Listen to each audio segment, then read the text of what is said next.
엘리야에 대해서 계속 살펴보는 중에 오늘 마지막입니다. 엘리야, 그는 어떤 인물이었는가? 그래서 오늘 하나님을 만난 인물이었다 이렇게 볼 수 있어요. 그가 굴에 들어갔고 엘리야야 내가 왜 여기 있냐고 하나님 부르셨고, 그때 그의 대답은 10절에 있는 것처럼 나는 아주 여호와께 열심히 위별한데 문제는 이스라엘 자손이 언약을 버렸다는 거예요.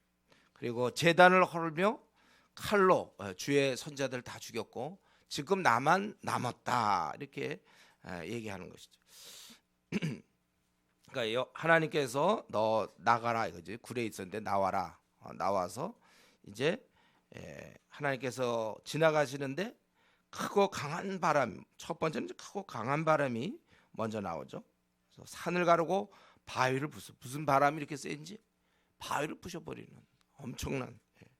그 다음엔 지진이 있고 불이 있고 불 위에 세미난 소리가 있는데 너 어디 있느냐 이렇게 또 물어보시는 거예요. 그러니까 10절에 14절에도 자기는 참 하나님께 열심히 했는데 지금 사람들이 그대로 다 세상을 따르고 그 산당을 죄 제단을 다 부시고 그리고 선자를 죽여 나만 혼자 남았습니다. 또 그렇게 얘기하니까 하나님께서 15절에 이제 하나님께서 이렇게 그 지시를 내리고 있죠. 하사엘을 아람 왕으로 삼고 예후를 이스라엘 왕, 또 엘리사를 너를 대신해서 선지자를 세우고 바알에게 무릎 꿇지 한 7천을 준비했다. 이게 이제 엘리야와 하나님의 대화입니다. 지금 엘리야는 굉장히 곤고한 중에 있어요. 이 시대의 상황은 뭡니까? 이스라엘 자손이 주의 언약을 버리고 주의 제단을 헐며 칼로 주의 선지자를 죽였다. 오늘날로 만약에 따진다면 어떤 거예요? 원래 마땅히 하나님 백성들 그리스도인인데 그들이 오히려 하나님을 배도하고 그리고 오히려 이런 예배당 교회들을 다 부셔버리고 그리고 무슨 뭐 교회의 직분자 목사든지 장로든지 집사든지 다 잡아서 죽여버리고 그래서 지금 도망가서 혼자 지금 남아있다. 지금 그런 것입니다. 그러니까 엘리야는 굉장히 지금 곤란한 형편에 처해져 있습니다. 더구나 그 당시에 권력자인 이세벨에게 쫓겨야 되고 그리고 그거보다 더 힘든 것들은 제가 볼 때 사역에 대한 열매, 기껏 갈멜산에서 목숨 걸고 싸워서 승리했지만 여전히 이스라엘 사람들은 회개치 않아요. 그의 사역의 열매가 없습니다. 엘리야를 따져볼 때 무슨 사역의 열매가 있죠? 사역의 열매가 없어요. 그리고 이제 낙심 중에 여기까지 왔고 40일 걸려서 왔고 그 40일 전에는 로뎀 나무 안에서 죽기를 원했던. 그러니까 자기로서는 이제 해볼 만큼 다 해봤습니다. 또 어쩔 도리가 없어요. 그리고 결과는 오히려 그 당시에 잔인한 어떤 그러한 이세벨 쫓기는 왕에게 쫓기는. 그리고 백성들은 동조하지 않고 그의 고백대로는 자기 혼자만 지금 이렇게 이상한 삶을 살다가 더 이상 발붙일 곳이 없고 이 땅에서는 숨을 곳도 없고 그동안 3년 반을 운둔 생활도 해봤습니다. 그런데 이제 더 어떻게 해볼 수 없는 그야말로 절망. 이때는 원래 보통 세상 사람들은 죽어야 돼. 자살. 절망. 바로 그때 그럴 때 바로 하나님께서 오늘 만나 주신 거예요. 하나님께서 엘리야야 하면서 내가 어찌 여기 있느냐? 내 앞에 서라. 그렇게 한 다음에 하나님께서 그의 문제를 해결해 주시는 것입니다. 오늘 이 본문은 아주 굉장히 좀 특이하죠. 하나님이 직접 나타나시고 그리고 이제 엘리야한테 어떻게 될 거라고 말씀해 주는 것입니다. 하나님은 우리를 돌아보시는 분이요. 내버려 두지 않는 분. 이거 분명하시죠, 여러분? 여러분 다 동의하죠? 하나님 우리를 만나 주시고 우리 어린 자들이 헤맬 때 그냥 놔두지 않는 분이시다. 그런데 문제는 우리가 이런 구절을 볼 때 엘리야가 지금 아주 정말 절실하게 하나님을 찾을 때 하나님 만나 주셨는데 근데 우리는 혹시 안 만나 주면 어떡하나 이 생각을 한단 말이에요. 혹시 하나님이 이때 안 만나 주시면 하나님이 안 만나 주시면 어떡하나. 만약에 이때 엘리야를 안 만나 준다면 엘리야는 진짜 불쌍한 거 아니에요? 다 모든 걸 포기하고 오직 주님만 따르고 그 목숨의 위험을 무릅쓰고라도 갈멜산 전투에서 이겼고 다 그랬지만 결과적으로 이스라엘 백성 받아주지 않고 선제들 다 죽이고 지금 혼자 남아서 도망가고 있어서 지금 이제 오직 하나님만 바라보고 먼 길 찾아왔는데 하나님께서 만약에 모른 척 하시면 본체만치 하시면 그러면 엘리야는 무슨 소망으로 이 땅을 살 수 있습니까? 좋아, 모든 게 다 끊어져도 좋아, 다 끊어져도 마지막 하나님은 우리를 도와주셔야 되는 거 아니에요? 하나님 만약에 외면하신다면 그러면 어떻게 살아야 됩니까?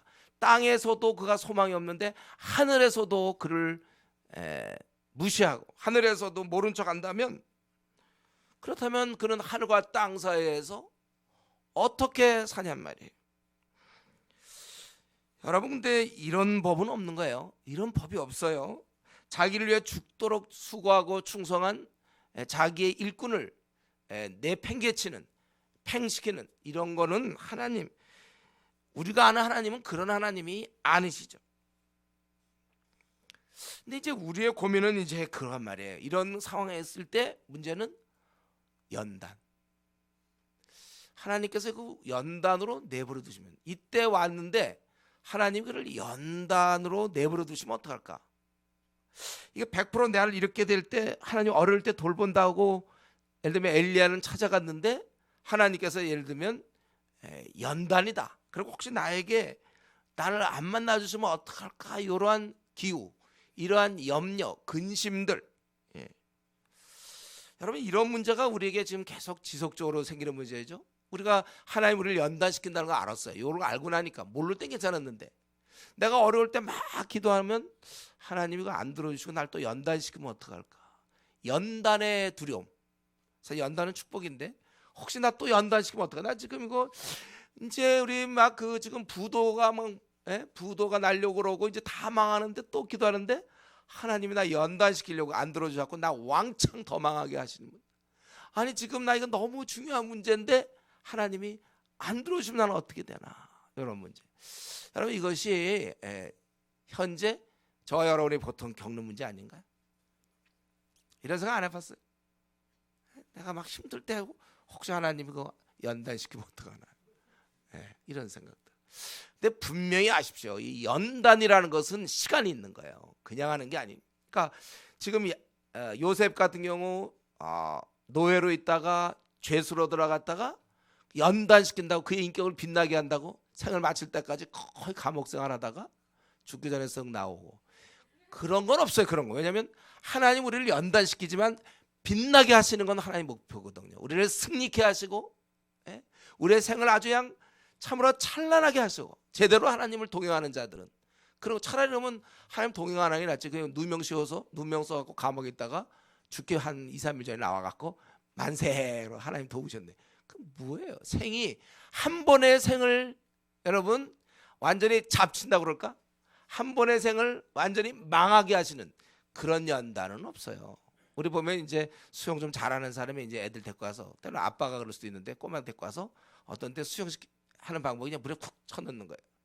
그래갖고 애가 허적허적하고 막 그러면 또 가서 이제 끄집어낼 수 있죠. 이런 경우 종종 있어요. 수영장에 가서 보면은 약간 이렇게 훈련시키는 경우.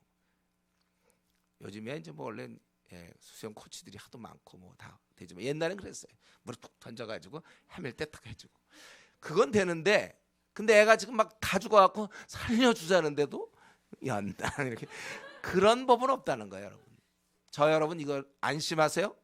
사람이 감당할 시험밖에는 당한 것이 없나니, 성경은 아주 큰 소리 얘기하잖아요. 감당할 시험에 당한 것이 없고 도저히 내가 이제 이러지도 저러지도 옴짝달싹 못할 때, 그래서 또한 시험 당할 즈음에 피할 길을 내서 너희는 능히 감당케 하시느니라. 우리 하나님은 그런 분이세요. 그렇기 때문에 나 이거 연단 받고 지금 힘든데 주여 나를 도와주시옵소서, 그런데도 하나님은 더 받아라. 만약에 그렇다면 아직 내가 괜찮을 때예요. 그때는요. 그러니까 어쩌면 감옥에 아직 조금 더 있어도 될지 몰라요. 그러니까 이제 30세쯤에 그때 아주 젊은 나이에 조금 더 해도 될지 모르니까 하나님께서 2년간 더 놔뒀죠. 원래 나올 뻔했는데 술관 원장이 까먹어서, 그 기적이라고 그랬어요. 제가 요셉 할 때 까먹을 수가 없어. 3일 전에 그 생이 왔다 갔다 하는 그 사건을 잊어버린다는 게 이게 기적 아닙니까? 인간의 능력으로는 불가능한 거야. 그걸 까먹는 거는. 근데 까먹는다. 하나님이 더 요셉을 조금 더 연단. 할만하니까. 그리고 요셉은 가만 보니까 기쁘게 견디는 것 같아. 근데 이제 제 생에 있어서 제가 진짜 못 견뎠을 때, 이건 연단 좋다 이거죠. 늘 얘기하면 논산이죠. 저는 논산에서 제가 훈련 받는 거 좋아요. 연단 받고.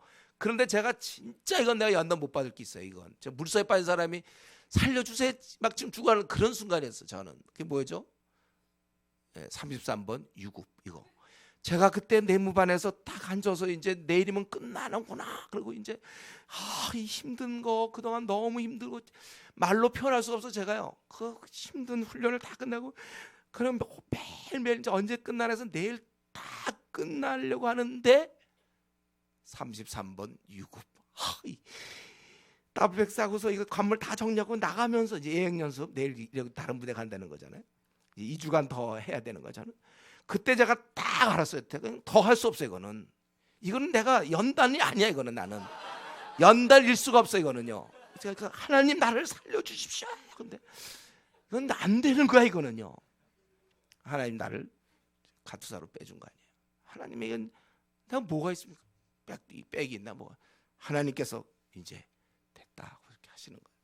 여러분 우리가 이걸 믿어야 돼. 우리 그러니까 아버지 무슨 아버지가 어느 정도 좋아 훈련은 되지만 벌을 세울 수도 있잖아요. 너 추운 날 밖에 나가라 세울 수 있지만 지금 동사 직전인데도 그냥 연단 이렇게 하는 아버지는 없어요.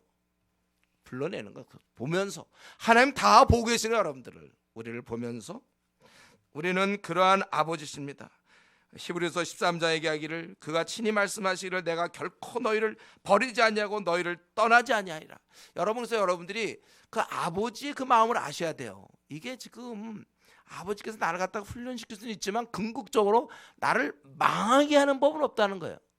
훈련을 시켜요. 그건 오히려 나를 아주 그냥 힘 있는 자로, 나를 아주 정말 건강한 자로, 나를 정말 이 시대에 필요한 자로 만드는 건 맞지만 나 갖다 완전히 망하게 하려고 하는 법은 없어요. 우리 아버지에 대해서 여러분 그러한 믿음이 있어야 되는 거예요.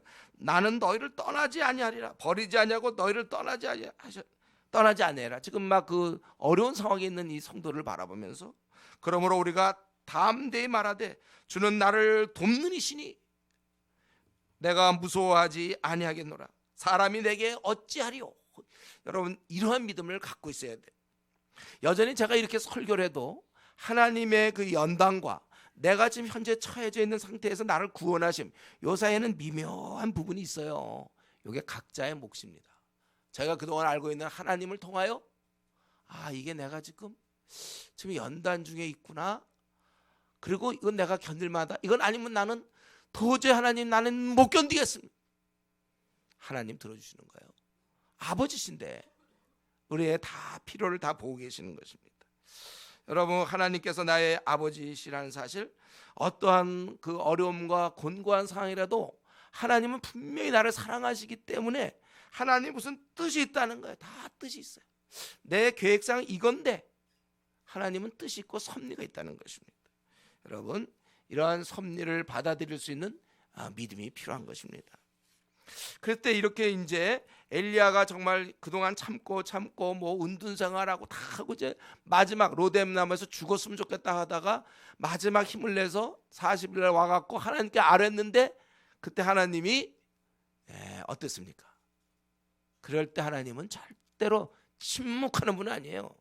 그 전까지 침묵하셨겠죠. 40일 가는 동안 그 힘든 가운데 가만히 계셨지만 그러나 이 아들이 마지막 하나님 나를 도와주십시오.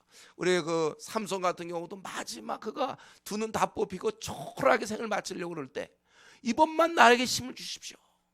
그럴 때 하나님이 외면하는 분 아니에요. 그런 사람도 그렇게 안 해요. 하나님은 그때 그에게 뭡니까? 15절 답변하실 때 그에게 이르시되 너는 내 길을 돌이켜 광야를 통하여 다메섹에 가서 이르거든 하사엘에게 기름을 부어 아람의 왕이 되게 하고 또 님시 아들 예후에게 기름 부어 이스라엘 왕이 되게 하고 막 이렇게 지금 얘기하는 거예요. 지금 크게 반응하는 겁니다. 아들의 이런 하소연을 듣고 나만 혼자 남았고 지금 나는 핍박 속에서 나는 죽어갑니다. 나만 혼자 남았습니다. 이럴 때 이 반응이 뭐예요? 뭐? 이러는 거지. 이러면서 이것들 다 죽어서 나한테. 그러면서 우리 이제 애가 매 맞고 들어오면 그 아버지가 누가 널 때렸어? 뭐 이러는 것처럼 뭐야? 그러면서 이제 나오는 거예요. 여러분 15절에서 그걸 못 느끼겠습니까? 다 죽었어 니들. 그러면서 다 바꿔. 왕이고 뭐 필요. 그 당시 아람 강한 나라지만 왕 바꿔버려 그냥. 이스라엘 왕 그동안 엘리야를 뭐 괴롭혀서 내 아들을 다 바꿔. 사실 하나님은 다 알고 계시는 거예요.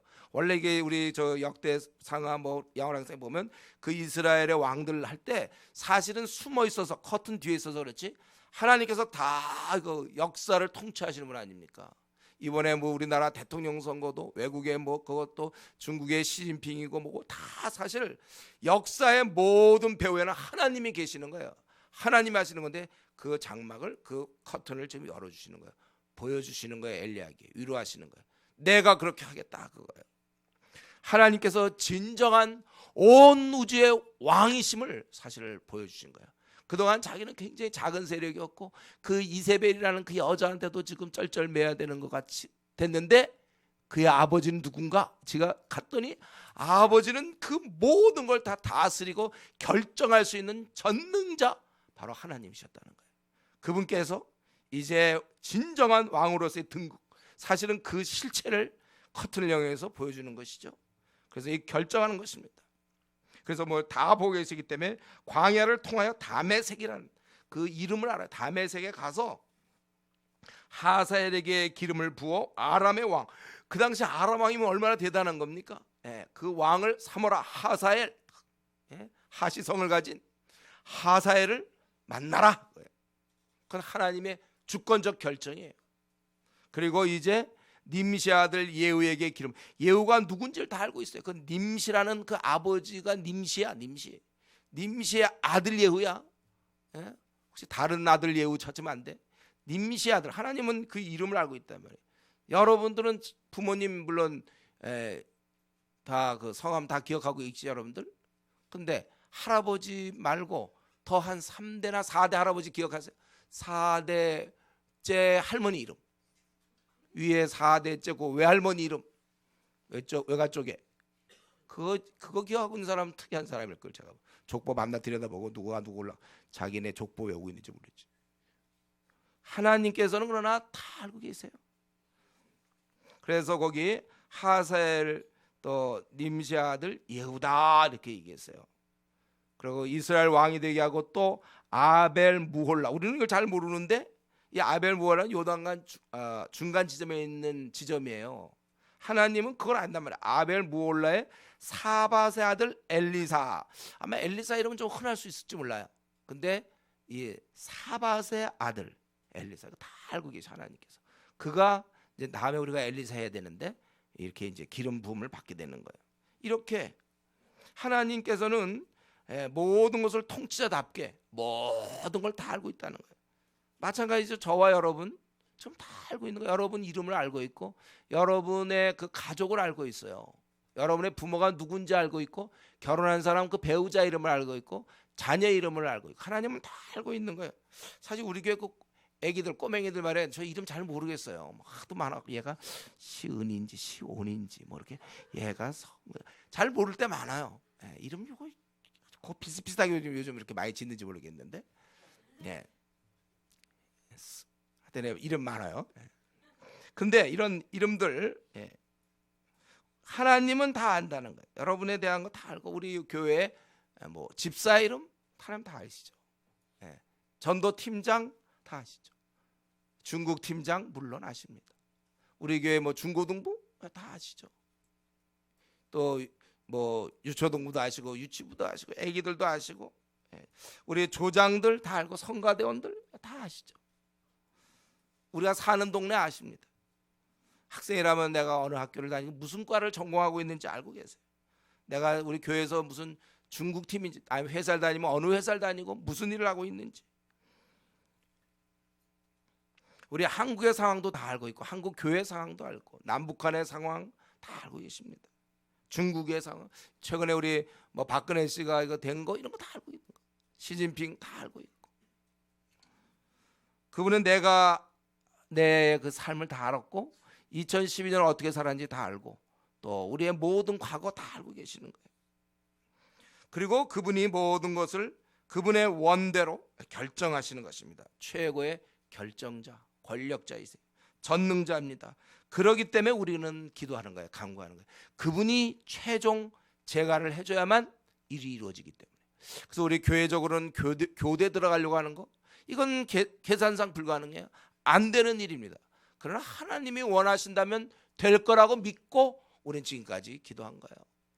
계속 기도할 것이며 2013년에도 또 기도할 것이고, 또 우리 개인의 여러 가지 앞날의 모든 문제, 여러분 계속 기도하세요. 그분이 최종적으로 결정하는 겁니다. 자기가 원하는 것이 있습니까? 우리 남편이, 우리 아내가 좀 이랬으면 좋겠다. 우리 애들이 좀 이랬으면 좋겠고, 우리 부모가 이랬으면 좋겠고. 여러분이 원하는 것이 있어요?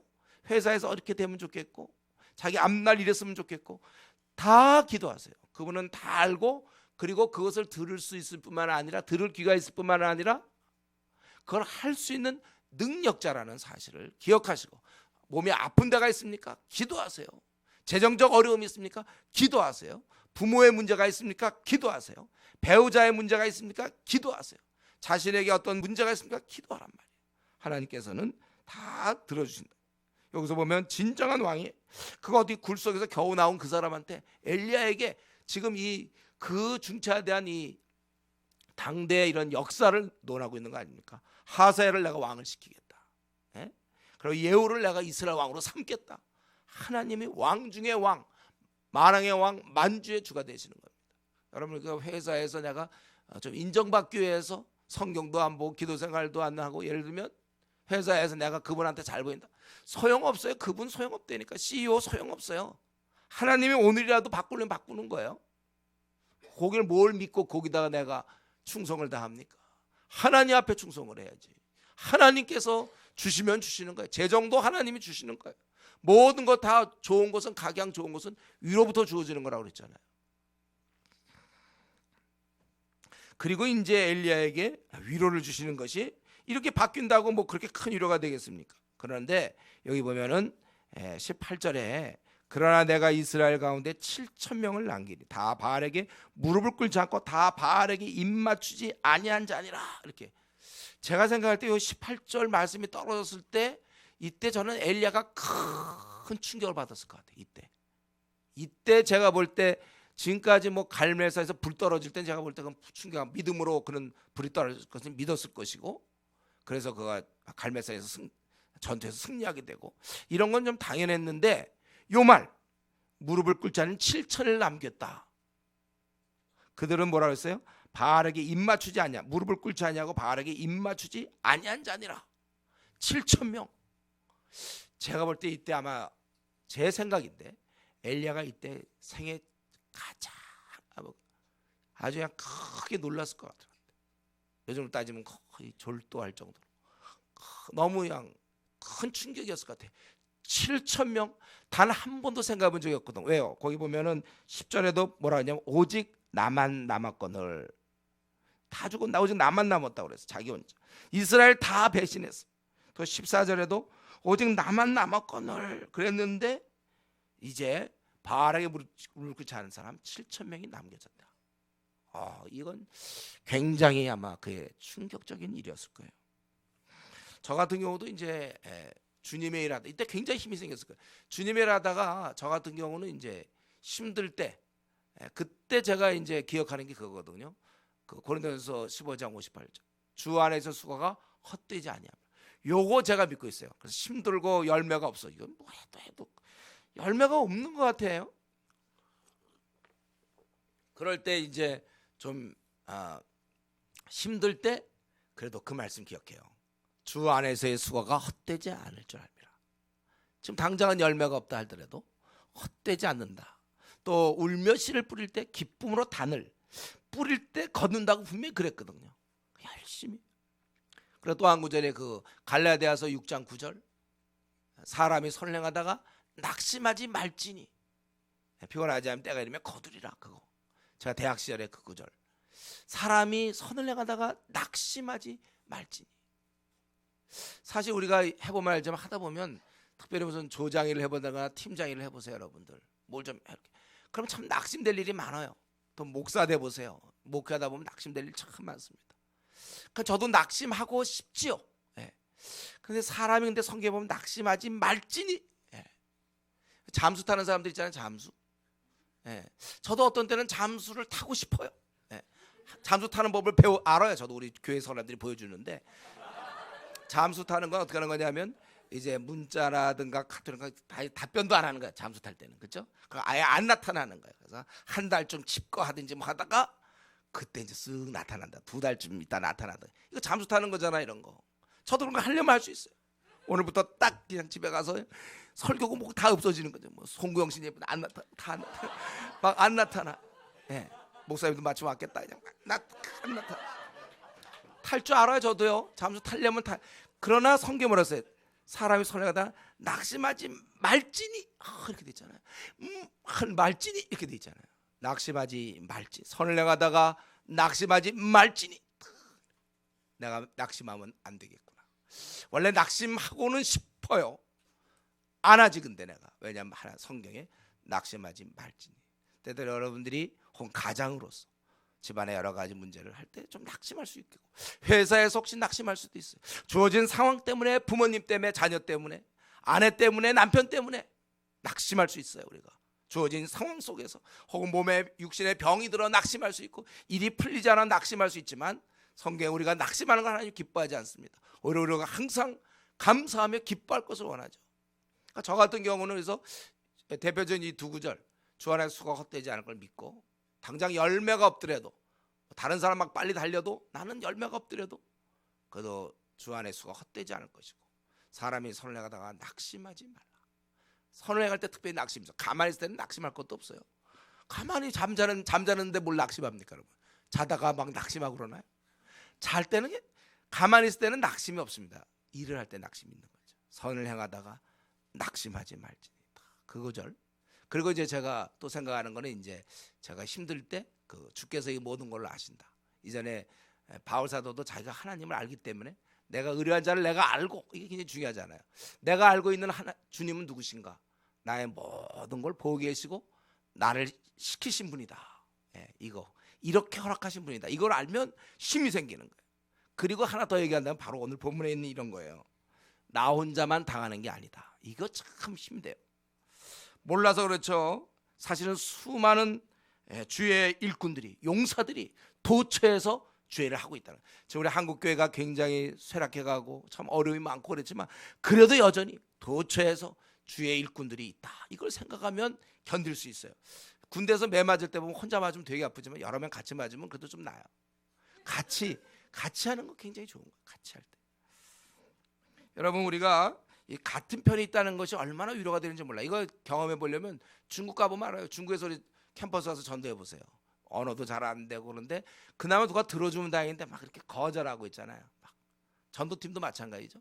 막 거절당하고 그럴 때 그 캠퍼스에서 이제 거절당하고 그런 게 있는데, 그래서 이제 가는 길에 우리 팀을 만나게 된다든가. 그럴 때 얼마나 힘이 생기는지 몰라요. 경험해 봤죠, 여러분들? 자기가 막 복음 전하다가 잘 안 되고 그러는데 자기 혼자 좀 약간 초라해지고 왜소하게 느껴질 때 우리 편에 이렇게 온다든가, 우리 형제자매 봤을 때 얼마나 위로와 격려가 되는지 몰라요. 그리고 보통 이 중국팀 같은 데 가보면 평소에는 우리 교회에서는 뭐 이렇게 힘도 별로 없어 보이는데 갑자기 팀장들이 있죠.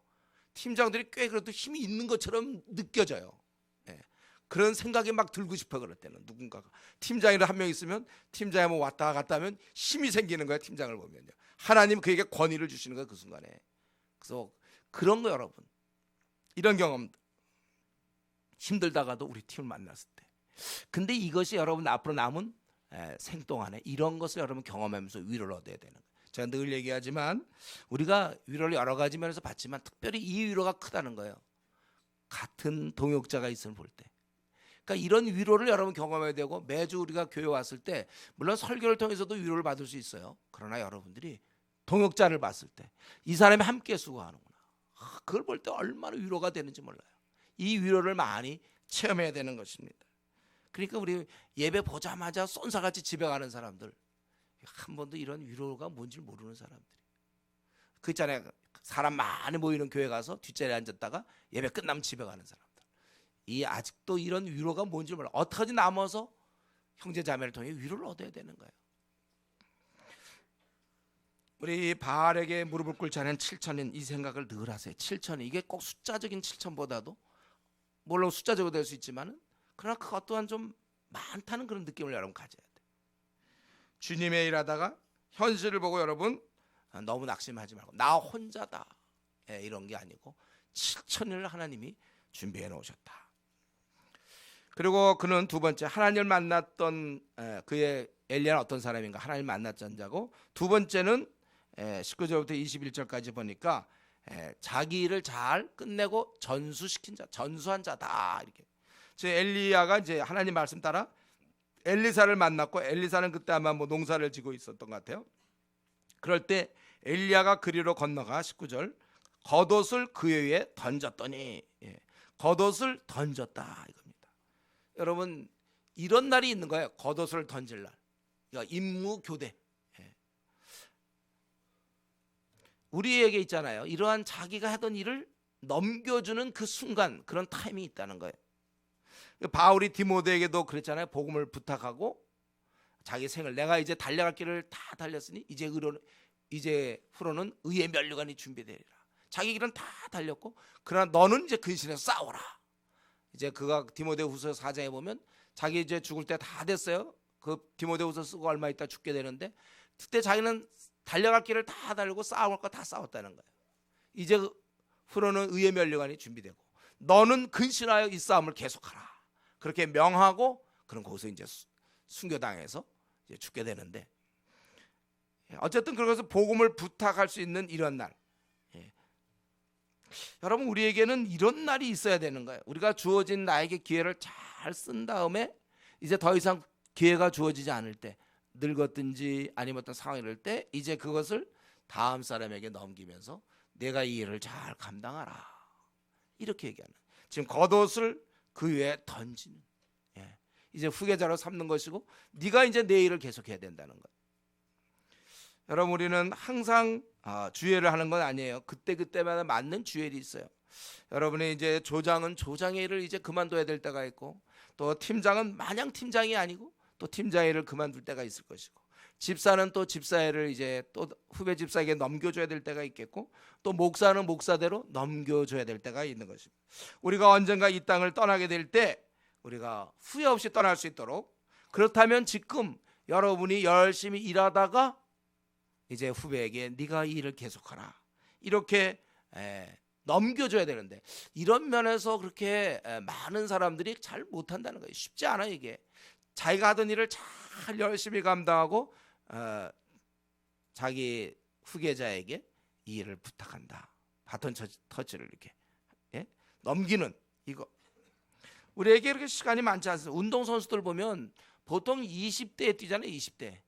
달리기 선수든지 무슨 뭐 운동선수들 보면 대충 한 20대.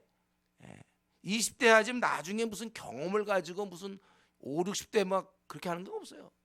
우리 김연아 같은 경우 막 20대 초 막 이럴 때 막 하는 것이지, 자기가 좀 놀다가 나중에 할머니가 60대 가지고 그때 가서 막 피겨로 막 그렇게 하고 그런 법은 없는 거예요.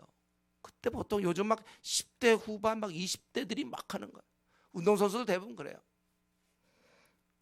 우리 주님의 일 어떻습니까? 주님의 일도 내가 보기 그렇게 큰 차이 안 나요. 보통 한참 할 때가 20대 중반에서 한 50, 40대 중반 이때 많이 하는 것이죠. 이때 물론 제 경험상 그래요. 지금도 저는 일을 하고 있지만 사실은 제가 20대 초반부터 일을 시작했어요. 그때 부지런히 일을 했죠. 20대 중반, 30대 중반은 거의 막 전성기 많이 했어요. 40대 아마 초중반까지 그때 일을 많이 했다. 그때 제가 캠퍼스를 서울에서는 또 경희대, 외대, 서울대 막 돌봤고, 대구에 가서 경북대, 영남대, 계명대, 부산에서 부산대, 또 동아대, 그때 제가 다 개척한 거예요. 그때 가서 개척해서 애들 만들고 막 하고, 지금 생각하면 언제 그렇게 했는지 몰라. 그때는 하여튼 힘이 있었어요. 20대 막 후반에는요. 지금도 생각이 나요. 그때 그 어느 수양관 가서 불신자들 있는 수련회 가서 화장실이 너무 안 좋아요. 통이야 통. 물이 차고 통. 그런 데 가서 잠도 또 어떤 수련회 가면 잠을 못 자. 추워 너무 추워갖고 난로 옆에 이러고 저 슬리핑 갖고 이렇게 자다가 불 나가지고 한번 죽을 뻔한 적도 있고 그런데 어떻게 지금 가서는 지금 못하죠 지금은. 근데 그때 막 그러면서 그때 제가 막 이게 막 그 돌아다니고 이럴 때가 30대 초중반이었어요. 제가 한 단체의 대표를 맡을 때가 40에서 40 그때. 그리고 제가 그때 은퇴하고 또 그 아나톨레라 모임도 제가 30대 30대 중반부터 시작한 거죠. 그래서 이제 한 5년 전쯤 이제 제가 50 넘어가면서 이제 결국 그것도 이렇게 그 후임 목사한테 제가 넘겨줬는데 그 제가 지금 명예 대표잖아요. 대표였다가 지금 명예 대표로 이제 물러나고 언제 그런 일을 내가 했는지 모를 만큼 막 일을 했어요. 여러분 우리가 일을 많이 할 때가 보통 20대 한 중반부터 한 제가 보기 40대 한 중반 정도. 물론 우리가 계속해서 주를 섬길 수는 있지만 막 힘든 일하고 막 다니고 막 열심히 할 수 있는 기간은 그렇게 많지 않습니다. 그래서 여러분 항상 그때에 맞는 일거리가 있어요. 그걸 놓치면 안 돼. 그걸 놓치면 그건 못 해보는 거예요. 아니 내가 뭐 대학부 때 대학생이 고로 할 수 있는 거 그거 4학년일 때 뭐 이렇게 할 때는 또 그 뭐 조장이면 조장 일을 하고 또 청년부 올라가면 청년부 그때 할 수 있는 일 또 교회에서 집사가 되면 집사 때 할 일이 있어. 왜냐하면 그 다음 단계 장로가 또 있고 권사가 있고 막 이러거든. 그때 충성스럽게 하고 후배님들을 만나서 너 내가 한 것처럼 너도 해라.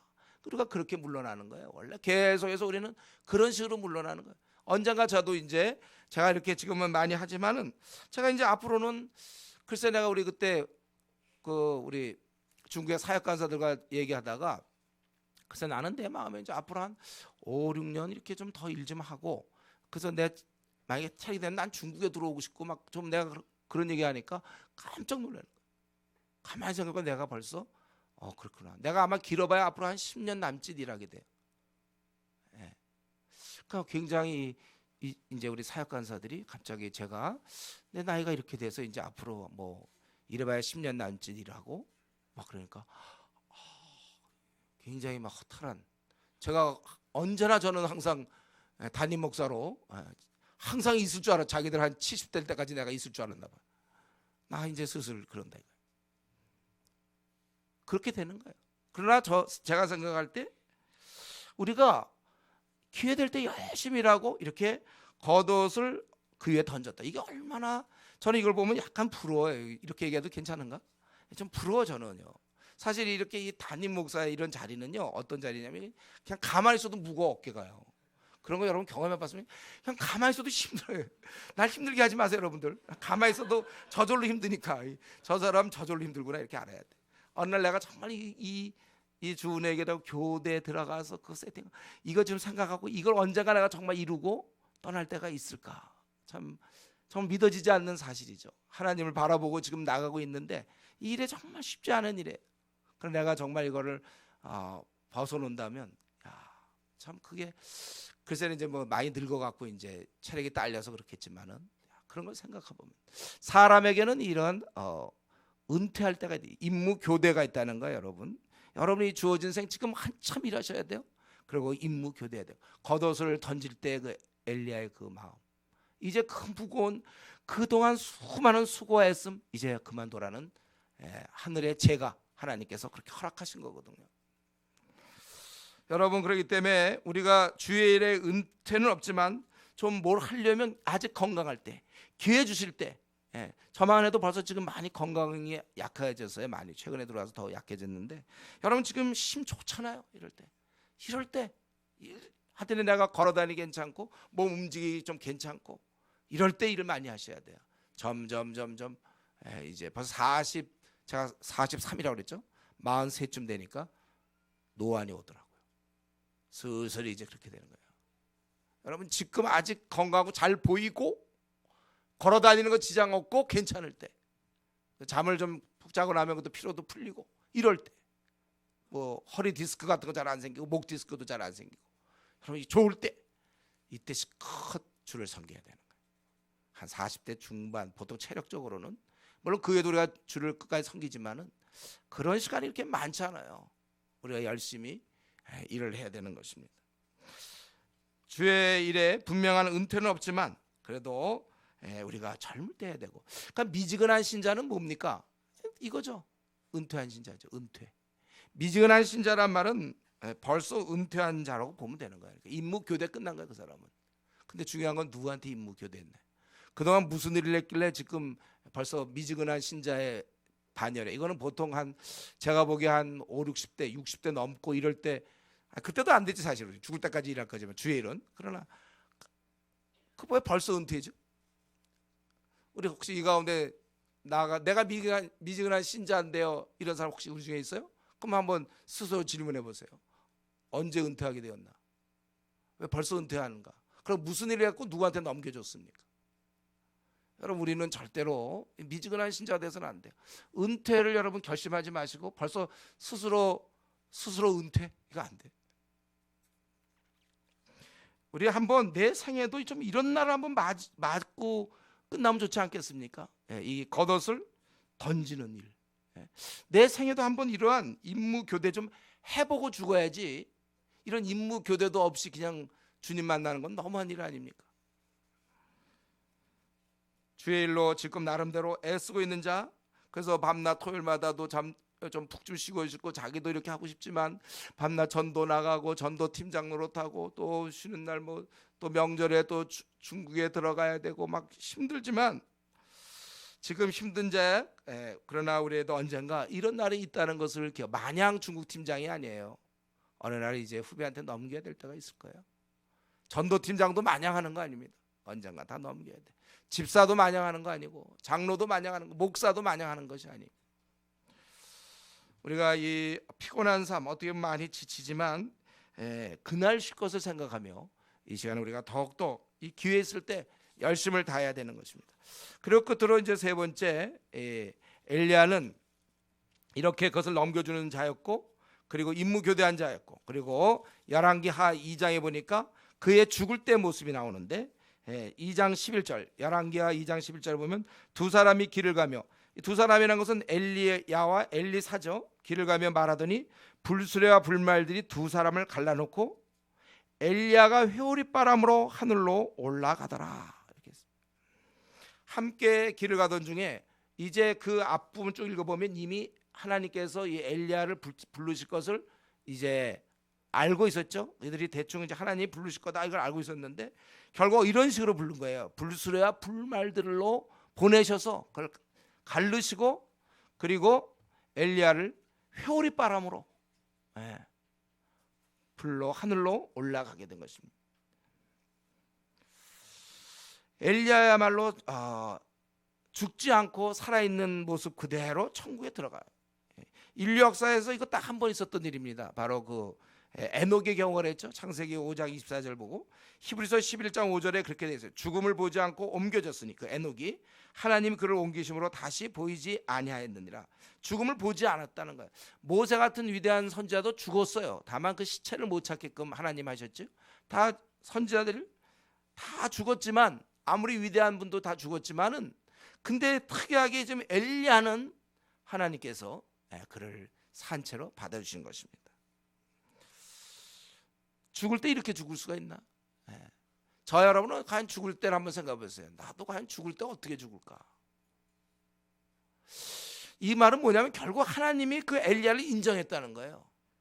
세상에서는 인정받지 못했죠. 코너에 몰렸고 도망칠 수밖에 없었고 그랬지만 하나님께서는 그를 인정했다는 거예요. 봐라, 내가 사랑하는 아들이다. 이토록 충성했던 그를, 목숨을 다 버려가면서 했던 그를 이제 하나님께서 그를 들어올려 주시는 거예요. 여러분, 우리가 참 이 중요한 것은 내가 열심히 살은 게 중요한 게 아니에요. 하나님이 인정하는 삶을 살았는가가 중요한 겁니다. 이것은 지금 하나님이 인정해. 세상에서 인정받지 못했지만 하나님은 엘리야를 인정하고 있다는 거예요. 우리가 나름대로 부지런하게 성실하게 열심히 산다. 예, 좋아요. 근데 질문하고 싶어요. 그게 하나님이 지금 인정하는 삶인가? 여러분, 하나님께 인정받지 못한 삶, 그게 우리가 무슨 의미가 있습니까? 하나님이 인정해 주셔야지. 나는 되게 열심히 살았는데, 나 정말 바쁘게 살았습니다. 예, 알아요. 하나님이 인정하셨는가? 이 엘리야의 경우는 바로 이것입니다. 예. 하나님께서 이건 보상에 자기를 배반하지 않고 다 시대 분위기가 다 대충 그렇게 사는데도 정말 이 엘리야처럼 말이 자기가 충성하면서 예, 마음을 다하여 그렇게 성실하게 섬겼던 당신의 종 이 엘리야에 대한 하나님의 보상입니다. 땅에서 발 붙일 곳이 없고 그동안 너무 힘들었고 그동안 숨어 지내고 3년 반 정말 까마귀가 갖다 주는 거 어떻게 보면 더럽기도 하지 입에서 나오는 거 고기 그거 먹으면서 버티고 또 그가 또 이렇게 과부 집에 가서 또 그렇게 지내고 그리고 참 나름대로 목숨을 걸고 갈매살 전투를 하고 막 그랬던 그 인물. 그러다가 결국은 쫓겨서 왕후 권력자인 땅의 권력자인 이세벨에게 미움받아서 지금 자기 목숨 하나 건사하기가 쉽지 않은 그런 어떻게 숨을 데도 없고 바로 그러한 주의 종에 대해서 하늘나라에서는 그를 크게 환영하고 있는 것입니다. 평생 주의 이름을 위해서 타협지 않고 그리고 본인이 갖고 있는 그 어떠한 그 고독함 왜냐하면 주위에 아무도 없다고 생각했거든요. 자기처럼 생각하는 사람 아무도 없다. 이게 더 힘들었을 거예요. 신실한 자의 도움도 없이 그렇게 혼자서 전투했던 그러나 끝까지 세상과 싸웠던 그 종에 대한 하나님의 인정입니다. 이것은 어떤 그를 받아줌에 대한 그러한 행사라고 볼 수 있죠. 이만큼 인정한다는 거예요. 할 일 다 마치고 귀국하는 그의 신실한 일꾼에 대한 영접이라고 볼 수 있습니다. 여러분 우리가 이걸 기억하셔야 돼요. 하나님이 이렇게 인정해 주는구나. 나는 과연 내가 정말 열심히 사는 거 알겠는데 주님께서 이렇게 제거하시는 주님께서 기뻐하시는 그 삶인가 열심히 사는 삶인가 주님이 인정하는 삶인가 이 둘 사이에서 여러분 이 갈림길에서 잘 생각하셔야 돼요. 내가 지금 이렇게 가는 거 하나님이 기뻐하신다면 그렇게 사세요. 그러나 만약에 하나님이 기뻐한 것 같지 않다면 아무리 그 사람이 열심히 있고 뭐 보람 있고 나름대로 만족한다 할더라도 자기 나름대로 만족하고 기쁘다 할지라도 그 삶은 아무런 가치가 없는 거예요. 하나님이 인정해 주시는 삶을 살아야 되는 것입니다. 우리가 언젠가 우리도 저와 여러분 생을 마쳐야 될 때가 올 텐데 그때 정말 이런 영광스러움을 경험하면서 생을 마쳐야 돼. 이때 좀 그 한번 엘리야를 생각해 보세요. 불수레와 불말이 막 갑자기 나타나. 불수레는 뭐고 불말은 뭔지 몰라. 그런 게 나타나더니 자기가 이렇게 떠올려져서 자기가 떠올려서 천국에 입성하는 이런 장면. 이때 그는 무슨 생각을 했을까? 결국 그가 그동안 땅에서 받았던 그 수많은 박해와 멸시, 무시함, 고난들 이런 것에 대해서 그것이 자기가 그러나 이 길을 가는 것을 하나님이 기뻐하셨다. 그러한 확신이 있을 거 아닙니까? 그리고 나 같은 것을 뭐 이렇게 내가 대단하다고 나를 이렇게 받아주라. 그동안 땅에 있을 동안에 그런 생각 못했을지 몰라요. 하나님께서 나에 대해서 뭐 대접도 안 해주시고 나에 대해서는 별로 관심도 없고 혹시 뭐 그런 생각도 할 수 있었겠죠. 그러나 알고 보니 그게 아니었고 나를 이렇게 산채로 영접해 주시는구나. 너무나 이거 분에 넘치는 거 아마 이때 진짜 하나님 나를 진짜 사랑하고 계셨구나. 나에 대해서 이렇게 관심이 있었고 나를 이렇게 특별한 존재로 알고 계셨구나. 나 같은 거를 천국에 이렇게 받아주시다니. 근데 너무나 그때 제가 생각할 때는 너무 감사하지 않았겠는가 그래요. 그리고 내가 살아왔던 길 다른 사람 다 그럴 때 혼자 이 길 갈 때 좀 얼마나 그 외롭기도 했고 그리고 혼자 또 어떤 때 회의도 들 수 있겠지. 이게 과연 되겠나? 이 방법으로 뭐가 되겠는가? 이런 식으로 살면 되겠는가? 열매도 없고 내가 뭘 좀 잘못한 거 아닌가? 그러나 이때 확신, 승리. 여러분 저는 가끔 그런 생각하는데 그 올림픽 시상대에서 금메달 땄을 때 말이죠. 우리 한국의 선수가 금메달 딸 때 그가 보면 이제 가난한 집에 태어나서 고생하고 뭐 위기도 많이 겪고 해서 결국 그때 금메달 딸 때 그 영광스러움 거기에 있는 부모님이 볼 것이고 참 전 국민이 볼 것이고 그 자랑스러움 막 이런 게 있을 거 아니에요. 모르긴 해도 그때 이 엘리야가 그랬을 것 같아요. 자기가 하나님께 인정받았구나. 하나님 이런 특별한 방법으로 나를 갖다가 천국에 받아들이는 거구나. 여러분 우리도 좀 이렇게 됐으면 좋겠어요. 어쨌든 죽음의 모습이 그렇다고 해서 다 우리가 뭐 다 그냥 산채로 올라간다 이건 아니지만 영광스러워야 돼. 죽을 때 성도는 죽을 때 영광스러워야 돼요.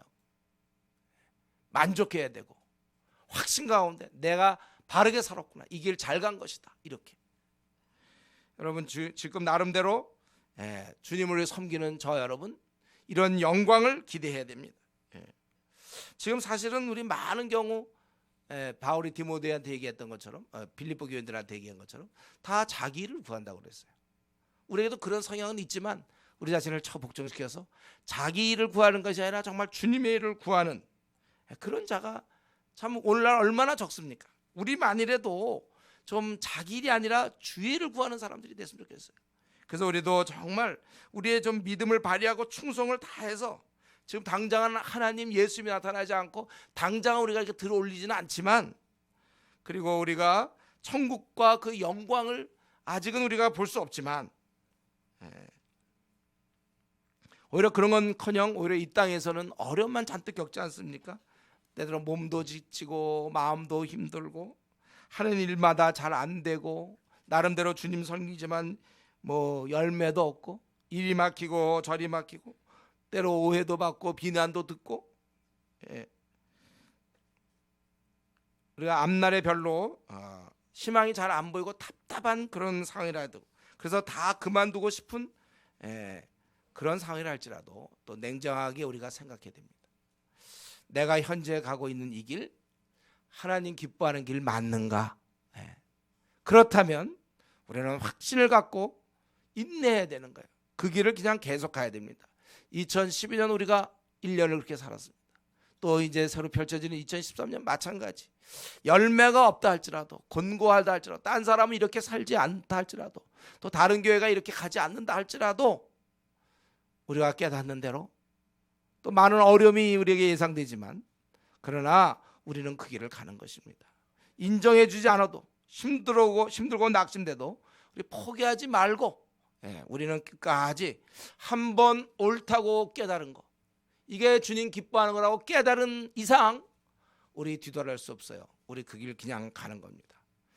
우리 이제 말씀 마치겠는데 우리 분명 마찬가지입니다. 지금도 주님께서는 저와 여러분을 다 보고 계세요. 우리가 하고 있는 일 다 알고, 이 너무 단순한 사실 우리가 자꾸 까먹지 마세요. 주님 다 내 마음 다 아시는데요. 내가 하고 있는 거 다 보고 계신다는 이 사실을 우리가 잊어서는 안 됩니다. 그리고 우리의 그런 작은 수고라도 그분께서 또 이런 충성을 귀히 여겨주시는 거예요. 엘리야 선자를 영접해 주시던 주께서 비록 아무런 열매가 없었다 할지라도 이제 우리들도 마찬가지로 형태는 다르겠지만 귀하게 영접해 주실 것이 분명합니다. 그렇기 때문에 우리가 그날을 기대하면서 또 2013 이제 2012년 잘 보냈고 혹도 잘못 보낸 사람이 있습니까? 다시 새 마음으로 내가 나름대로 이제 주의 일을 하다가 내 후배들에게 이 임무를 교대하고 나도 겉옷을 던질 수 있는 전 그러한 삶을 살아야 되는구나. 그래서 언젠가 우리가 주님 만날 때 그분의 그 은혜로운 입술에서 나올 나에 대한 칭찬, 나에 대한 격려, 그것을 소망하면서 또 오늘 한 해를 보내고 또 새롭게 우리 2013년 정말 충성스러운 우리가 가야 될 그 길을 뚜벅뚜벅 걸어가는 그런 용기 있는 성도들 되기 바랍니다. 우리 기도하겠습니다.